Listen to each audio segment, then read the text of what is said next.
Bonjour les amis et bienvenue sur ma chaîne YouTube. Aujourd'hui, je vais tester pour vous une nouvelle montre connectée, une smartwatch, qui est de la marque Huawei et qui est le modèle Watch GT2. Donc, comme d'habitude, on va commencer par le déballage. Donc, comme vous pouvez le voir, la montre vient dans un carton vraiment très rigide et très beau. Le carton est divisé en deux parties. À gauche, on retrouve la montre qui est très bien mise en valeur et très bien protégée aussi. Dans la partie droite, on retrouve le manuel d'utilisation avec le câble USB et le chargeur de la montre. On va pas trop s'attarder sur les spécifications techniques de la montre. Vous pouvez les voir ici sur le site officiel de Huawei. Donc ça, c'est la montre, globalement. Elle a un très bel écran. En bas, on retrouve tout simplement les pins de chargement et les capteurs de fréquence cardiaque. Sur les côtés, on trouve deux boutons. Le bouton d'en bas, il est entièrement personnalisable. On peut lui affecter une fonctionnalité. Par exemple, la fonctionnalité d'affichage de notification. Voilà. Le bouton d'en haut, il permet d'accéder au menu de la montre, ainsi que toutes ses fonctionnalités. Là, vous pouvez prendre votre temps à les explorer ensuite. Sur le côté gauche de la montre, on a un petit microphone. Et sur le côté droit, on retrouve la fente du haut-parleur. Alors, mis à part les fonctionnalités classiques d'une montre connectée, cette montre a la particularité d'avoir en plus un haut-parleur et un microphone pour pouvoir s'en servir comme kit Bluetooth. En plus que ça, elle a une mémoire interne de 2 Go. Ça permet tout simplement de copier de la musique dedans. Parce qu'en fait, certaines personnes, lorsqu'ils sortent le matin, par exemple, faire du sport, faire du jogging, ils aiment bien écouter de la musique en même temps. Sauf qu'ils préfèrent laisser leur téléphone à la maison. Donc, avec cette montre, ils peuvent copier leur musique dans la mémoire interne de la montre. Et ensuite, ouvrir le lecteur de musique intégré. On peut aller dans le menu du lecteur de musique, connecter des écouteurs Bluetooth, et comme ça, on peut lire directement la musique stockée dans la montre, directement vers les écouteurs Bluetooth. C'est aussi simple que ça. En ce qui concerne la qualité du haut-parleur, je vais vous faire un petit test comparatif entre le haut-parleur de la montre et le haut-parleur du smartphone.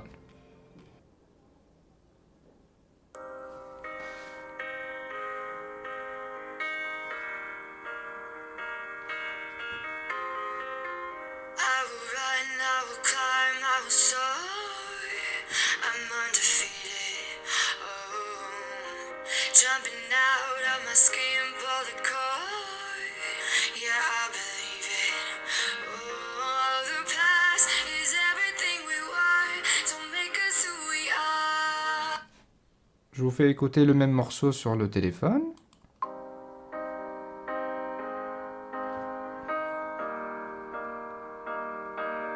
Voilà, c'est le maximum. I will run, I will climb, I will soar. I'm undefeated. Oh, jumping out of my skin, pull the cord. Yeah, I believe it. Oh, the past is everything we were. Don't make us who we are. Voyons maintenant l'application.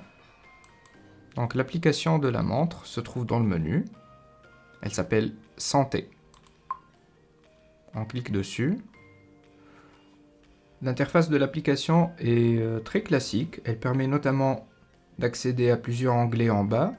Le premier onglet est l'onglet Santé. Il permet de monitorer et surveiller tout ce qui est fonctionnalité de santé, comme le capteur de rythme cardiaque, le niveau d'oxygène, la qualité de sommeil, etc. Le deuxième onglet concerne tout ce qui est activité sportive, GPS, etc. Ensuite, on a un onglet qui s'occupe de la montre elle-même. Ça affiche le niveau de charge, le statut de la connexion, etc. Ici, on a la partie musique qui permet de gérer la mémoire interne de la montre et copier de la musique entre le téléphone et la montre. Ensuite, on a la partie qui s'occupe de tout ce qui est personnalisation, le cadran, etc. Je vais vous montrer un exemple. C'est très facile à faire. Il suffit de cliquer sur un watch face et ça se transfère vers la montre quasi immédiatement. Voilà.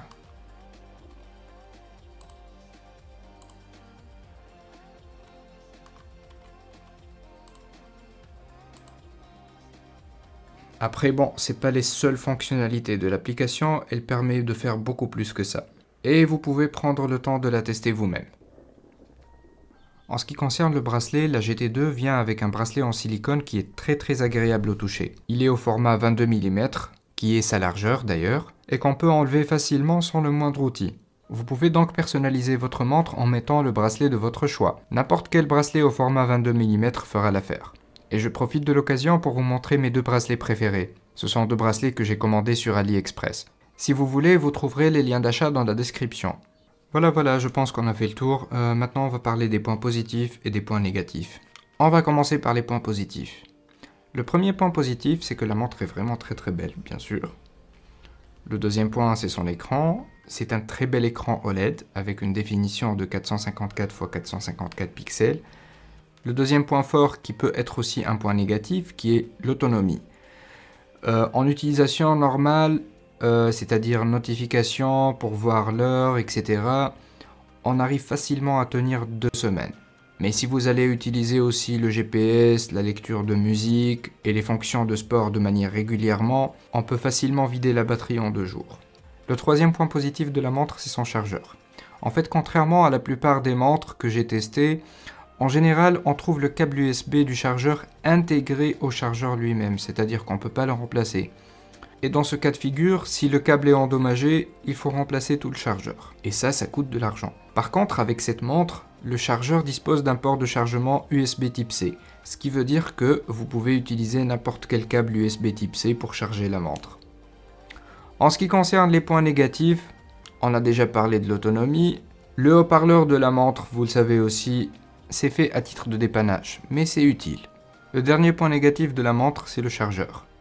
D'accord, ils ont fait beaucoup d'efforts, ils ont implémenté un port de chargement type C dans le chargeur, mais ils ont oublié de mettre une gomme antidérapante en bas. D'accord, c'est pas grand chose, mais vous allez remarquer que lorsque vous posez le chargeur sur une table, ça manque un peu de stabilité, et ça peut glisser facilement. Voilà, je pense que j'ai tout dit à propos de cette montre. Si j'ai oublié quelque chose, merci de me le signaler par commentaire. Si vous avez trouvé la vidéo utile, vous pouvez la partager avec vos amis. Vous pouvez aussi liker la vidéo et vous abonner à la chaîne. Si la montre vous intéresse, je vais vous mettre dans la description le lien d'achat au meilleur prix du marché. Je vais également vous laisser les liens d'achat des bracelets de rechange si ça vous intéresse. Voilà, on a terminé pour la vidéo d'aujourd'hui. Alors je vous dis à la prochaine vidéo. Bye!